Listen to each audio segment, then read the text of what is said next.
This is Clark the Shark at 1-800-449-8255, the OG, one of the original internet talk radio guys from 2006, 2007, 2008 era YouTube. Way before YouTube was cool, profitable. I don't even think it was monetized then.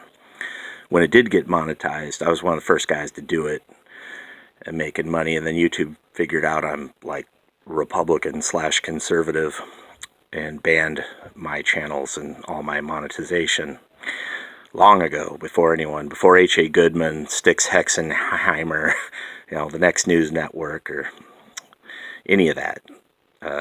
Any of those guys, Red Eagle, Dr. Steve Turley, way before them was Clark the Shark. And in a time unknown, because in my time, it wasn't cool to be a Republican or a conservative. And, I'm talking before 2004. I'm talking the 1990s.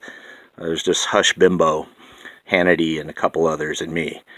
And conservatives didn't swear, you couldn't do that. But I was one of the first guys dropping F-bombs as a Repub, which was very frowned upon in the 90s, or early 00's. I don't sell weight loss shit. I don't got muscles or tattoos. I'm not Dan Bongino. I can't beat you up. I'm 5'6". I can't intimidate you. It's my brain that's intimidating. Last of 8 kids. Family don't like me. No one likes me. Kind of like that movie Joe Dirt at 1-800-449-8255.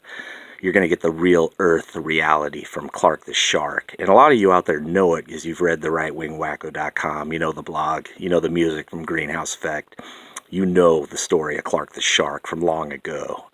It's been a real struggle for the Shark because in the times when YouTube started demonetizing, Alex Jones, kicking off conservatives and all that, I already knew about that way before, in the 90s. Being an alternative rock musician, trying to cut it in that scene as a Repub, or whatever you call it, conservative. And I'm not a secular conservative or atheist or Satanist like Styx Hexenhammer or any of that crap.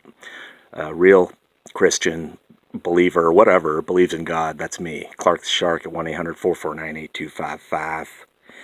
And, it's cutting edge stuff. I pretty much invented all of this. And they learned it from my channels on YouTube, all these other guys who came along, and, Crowder, all these guys. Or some of them are pretty good, Glenn Beck and all these guys. But really where I got my thing way back in the day was Michael Savage, because this guy was cutting edge in like the year 2000, 2001. And that's when I got on the web. A little bit after that, 2002, 3, 4, 2005. And I still haven't found anyone as good as Savage to this day. I mean, that guy's really good, but he never really cut it on YouTube because he's way before the curve. He's, back in the day. And, back in the 00's, my music was on Blip TV, which was a site that I owned with other tech people who are now up in Silicon. And these people owe me a lot of money. I pretty much founded Blip TV and gave them their first big cash infusion in about 2004, 2005.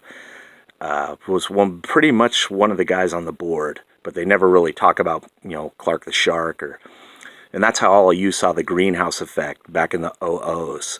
And now it's pretty much gone because most of my stuff's down, demonetized, or deleted, or banned, or just outright, I've become like an Alex Jones. But the funny thing is I never made big money at this like Alex Jones or some of these guys. I was demonetized in the time where I really wasn't that rich. I was buying a bunch of houses back in the 00's, kind of sailing under the radar. But definitely people saw Clark the Shark. H.A. Goodman probably did, and some of these guys. And I'm cool with it if you steal my shit, as long as it goes, does something for our side, our political side of the spectrum. If you can hurt Chuck Schumer or, Pelosi and Feinstein and these douchebags, it's all the better, man.